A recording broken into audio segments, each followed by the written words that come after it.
Hello दोस्तों, welcome to my channel civic concept. दोस्तों आज की वीडियो में मैं आपके साथ डिस्कस करने वाला हूँ एक बहुत ही ज़्यादा इम्पोर्टेंट पॉइंट जो दोस्तों सबको पता होना चाहिए। एक सिविल इंजीनियर, कॉन्ट्रैक्टर हो या फिर कोई हाउस कंस्ट्रक्शन जो करा रहा हो, वो ओनर हो, घर मालिक हो, तो उसको ये जानकारी जरूर होनी चाहिए क्योंकि ये बहुत ज़्यादा इम्पोर्टेंट है, राइट। तो आज के वीडियो का जो टॉपिक है वो है कि हम जब स्लैब बनाते हैं तो उसमें कम से कम कितना मतलब कौन सा डायमीटर का जो स्टील है हमें यूज करना चाहिए, राइट। ये जानकारी कॉन्ट्रैक्टर को भी होनी चाहिए और एक हमारे जो घर ओनर है, जो घर बना रहा है, उसको भी ये जानकारी जरूर होनी चाहिए क्योंकि बहुत ज्यादा इम्पोर्टेंट है। तो आज के वीडियो में जो हम पॉइंट्स डिस्कस करने वाले हैं वो है, सबसे पहले कितना का सरिया हमें स्लैब में कम से कम यूज करना है। दूसरा पॉइंट है कि जो हम सरिया लगाएंगे स्लैब के अंदर, राइट, उसके बीच का जो अंतर है, राइट, दो जो स्टील रहेंगे उसके बीच का जो अंतर है वो कितना होना चाहिए।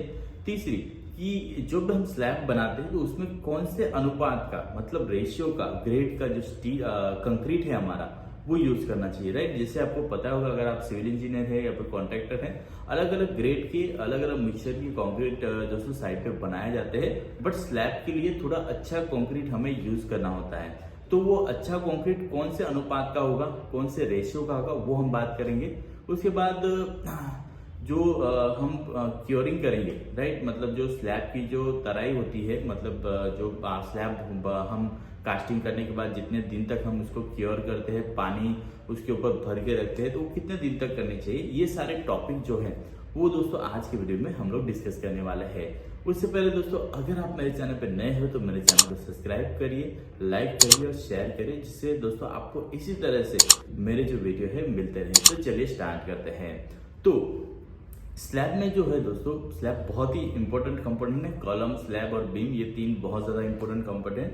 तो इसमें जो यूज होने वाले स्टील जो है, राइट, वो भी मजबूत होने चाहिए, उनका डायमीटर भी अच्छा होना चाहिए, उनकी स्ट्रेंथ भी अच्छी होनी चाहिए, राइट। तो अगर आप स्लैब बना रहे हैं तो कम से कम आपको 10 का सरिया, जो हमारे स्लैब के अंदर आप देख सकते हैं कि दो तरह के सरिया होते हैं, राइट। तो वो जो सरिया है, मेन बार जो होता है, राइट, वो आपका कम से कम 10 मतलब उसका जो डायमीटर है वो 10 होना चाहिए। उससे कम का डायमीटर हमें स्लैब में यूज नहीं करना चाहिए। मतलब मेन बार हम ले सकते हैं 10 का और डिस्ट्रीब्यूशन स्टील हम ले सकते हैं 8 का। जो खड़े बार्स होते हैं वो मेन बार, जो बेंट अप बार बोलते हैं, वो हम मिनिमम 10 का, और डिस्ट्रीब्यूशन स्टील जो है वो हम मिनिमम 8 का, ठीक है।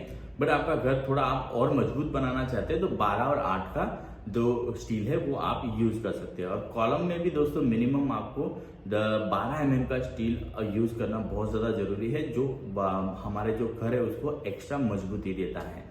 तो ये सारी डिटेल जो है वो नॉर्मल हाउस कंस्ट्रक्शन के लिए, बिल्डिंग, फ्लैट, हाईराइज बिल्डिंग के लिए तो स्पेशल डिजाइन करनी पड़ती है, तो उसके लिए ये जो है रूल्स लागू नहीं होते क्योंकि उनके लिए स्पेशली स्ट्रक्चरल डिजाइनर के पास जाके वो डिजाइन बनाई जाती है, ठीक है। तो मिनिमम आपको ध्यान रखना है, अगर आप अपना घर बना रहे, कॉन्ट्रैक्टर को बताया जाए कि आपको कम से कम 10 का सरिया यूज करना है, और अगर आप चाहे तो और मजबूत चाहते हैं अपना घर बने तो 10 की जगह आप 12 का भी यूज कर सकते हैं, बट डिस्ट्रीब्यूशन 8 से कम नहीं होना चाहिए, राइट। तो उसके बाद हम बात करेंगे कि सरिये के बीच का अंतर, स्लैब में जो सरिये लगते हैं, स्टील लगता है, उन दोनों के बीच का जो अंतर है वो कितना होना चाहिए, राइट। जनरली स्पेसिफिकेशन जो होता है, स्ट्रक्चर डिजाइनर जो देता है उसके मुताबिक 6 इंच या फिर आप बोल सकते हैं 10 सेंटीमीटर या उससे कम, उससे मतलब उससे ज्यादा नहीं होना चाहिए। 6 इंच से ज्यादा नहीं होना चाहिए और 10 सेंटीमीटर आप पकड़ सकते हैं, ठीक है। तो इतना ही डिस्टेंस होना चाहिए। ज्यादा डिस्टेंस होगा तो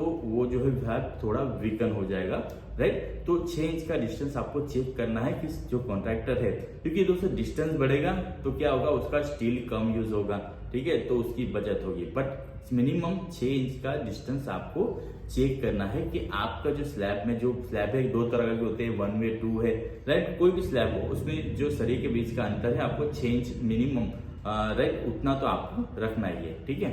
उसके बाद बात करेंगे हम लोग कि हमारा जो कंक्रीट है, राइट, कंक्रीट का ग्रेड कौन सा होना चाहिए, उसका अनुपात क्या लेना चाहिए। साइड पे देखिए अनुपात अलग अलग तरह के होते हैं। पहले तो ग्रेड की अगर बात करें तो M10 से लेके M25, 30 ऐसे बहुत सारे ग्रेड होते हैं। पर जनरली नॉर्मल कंस्ट्रक्शन के लिए M15, 20 और 25 जैसे ग्रेड जो है यूज होते हैं।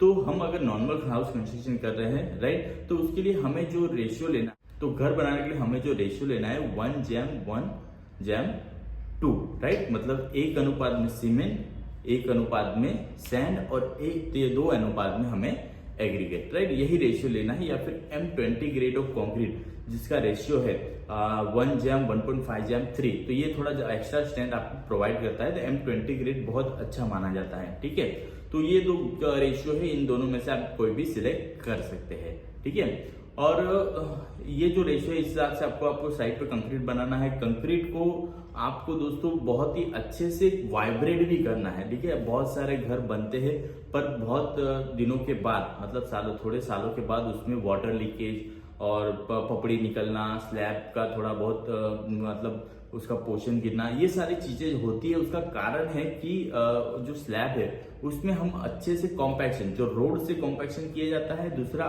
जो है हम लोग जो है नीडल वाइब्रेटर आते हैं। ठीक है, वाइब्रेटर से कॉम्पैक्शन किया जाता है। तो बहुत सारे कॉन्ट्रैक्टर ओनर इसको इग्नोर कर देते हैं, पर कॉम्पैक्शन बहुत जरूरी है। कॉम्पैक्शन के से क्या होता है, कंक्रीट अच्छे से कॉम्पैक्ट होता है, इसमें एयर वॉइड जो होते हैं वो निकल जाते हैं राइट। तो एक हमारा जो कंक्रीट की जो स्ट्रेंथ है वो बहुत ज्यादा इंक्रीज हो जाती है। तो अगर भी आप अपना घर स्लैब, बीम, कॉलम मजबूत बनाना चाहिए तो वाइब्रेटर का यूज जरूर करिए, जिससे आपका जो घर है और ज्यादा मजबूत हो जाए। ठीक है, तो ये याद रखा, कॉम्पैक्शन बहुत ज्यादा जरूरी है। उसके बाद अगर ये सारी चीजें हो गई, स्लैब कास्टिंग हो गया, उसके बाद इसकी जो तराई है, मतलब क्योरिंग जो है, क्योरिंग कम से कम कितने दिन होनी चाहिए उसकी अगर बात करें तो कम से कम 14 दिन तो आप स्लैब को छुए ही ना, मतलब 14 दिन तक उस पर पानी का अच्छे से आपको क्योरिंग करना है। क्योरिंग के अलग अलग मेथड है। स्प्रिंकल मतलब पानी डालते रहना, दूसरी मेथड पॉन्डिंग, मतलब आप ऊपर जो तराई को आजू बाजू सीमेंट मोटार के जो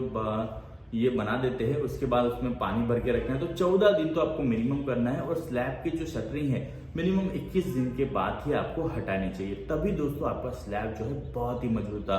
पर अगर कमजोर स्लैब, अगर स्लैब अभी भी उसकी स्ट्रेंथ गेन नहीं किया और आपने स्लैब की शटरिंग वगैरह हटा दी तो उस पर लोड आ जाएगा, तो वो थोड़ा वीकन हो जाएगा। तो 14 से लेके 21 दिन तक तो आपको वेट करना चाहिए राइट, अच्छे से क्यूरिंग करना चाहिए, उसके बाद ही आपको शटरिंग प्लेट जो है वो वहां से रिमूव करनी चाहिए। ठीक है, तो ये दोस्तों ये थी जानकारी कि हमें अपना जो स्लैब बनाना है उसमें कितना mm का सरिया यूज करना है राइट, या और क्या कौन से ग्रेड का कंक्रीट यूज करना है, क्योरिंग कितने दिन तक करनी है, शटरिंग कब हटानी है, ये सारी चीजें दोस्तों मैंने यहाँ पे कवर कर दी।